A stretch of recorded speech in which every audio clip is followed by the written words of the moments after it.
Holidays అయిపోయి పిల్లలు మళ్ళీ స్కూల్కి వెళ్తున్నారు కదా, అయితే మీకు సింపుల్గా చేసుకునే ఒక స్నాక్ రెసిపీ చూపిస్తాను. ఇది ఒక స్నాక్ లాగా కాకుండా మార్నింగ్ బ్రేక్ఫాస్ట్ లాగా తినచ్చు, ఆఫ్టర్నూన్ లంచ్లోకైనా ప్యాక్ చేసి ఇవ్వచ్చు.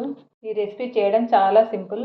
ఒక గిన్నె తీసుకొని అందులో ముందు 4 స్పూన్ల శనగపిండి తీసుకోవాలి. కాస్త ఉప్పు, అలాగే కొద్దిగా ఓమని ఇలా చేతితో నలిపి వేసుకోండి. అలాగే ఇందులో కొద్దిగా ఒరిగానో పౌడర్, అలాగే చిల్లీ ఫ్లేక్స్ వేసుకోండి. ఒరిగానో పౌడర్ ఉంటే వేసుకోండి, లేదంటే లేదు. అలాగే రుచికి సరిపడ కారము, కొద్దిగా పసుపు వేసి ఇవి మొత్తం కలిసేలాగా ఒకసారి మిక్స్ చేసుకోవాలి. ఇలా మిక్స్ చేసుకున్నాక ఇందులో కొంచెం కొంచెం వాటర్ పోస్తూ దీన్ని లూజ్గా తడుపుకోవాలి.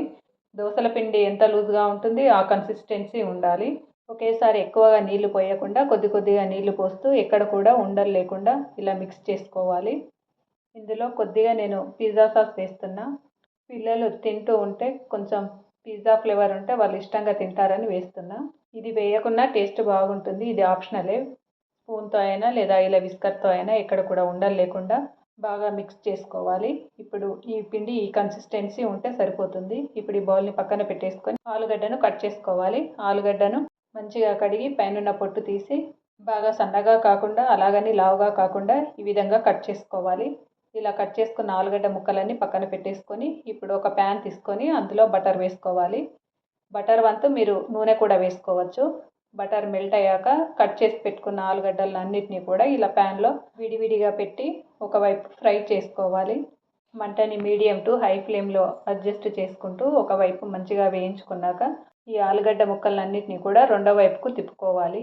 రెండో వైపుకు తిప్పుకున్నాక వీటిపైన రౌండ్ షేప్లో సన్నగా కట్ చేసిన ఉల్లిపాయలు పెట్టి పైనుండి కొద్దిగా సాల్ట్ను వేసుకోవాలి. మీ పిల్లలు క్యాప్సికమ్, పన్నీర్, టమాటా ఇవి తింటే అవి కూడా వేసుకోవచ్చు. నాన్ వెజ్ అయితే ఎగ్, ఉడికించిన చికెను అది కూడా వేసుకోవచ్చు. ఉల్లిగడ్డలు పెట్టుకున్నాక మనం ముందుగా కలిపి పెట్టుకున్న బ్యాటర్లో కొద్దిగా తినే సోడా వేసి మళ్ళీ ఒకసారి అంతా కలిపేసి ఇక్కడ చూపిస్తున్న విధంగా ఇలా ఆలుగడ్డల మీద అంతా పల్చగా పోసుకొని పైనుంచి చపాతీ పెట్టేసి లైట్గా ప్రెస్ చేసి మూత పెట్టి ఉడకనివ్వాలి. తినే సోడా కంపల్సరీ వేసుకోండి, శనగపిండితో చేసాం కదా. తింటుంటే పిండిలాగా కాకుండా కాస్త స్పాంజీ లాగా ఉండి మెత్తగా ఉండి టేస్ట్ బాగుంటుంది.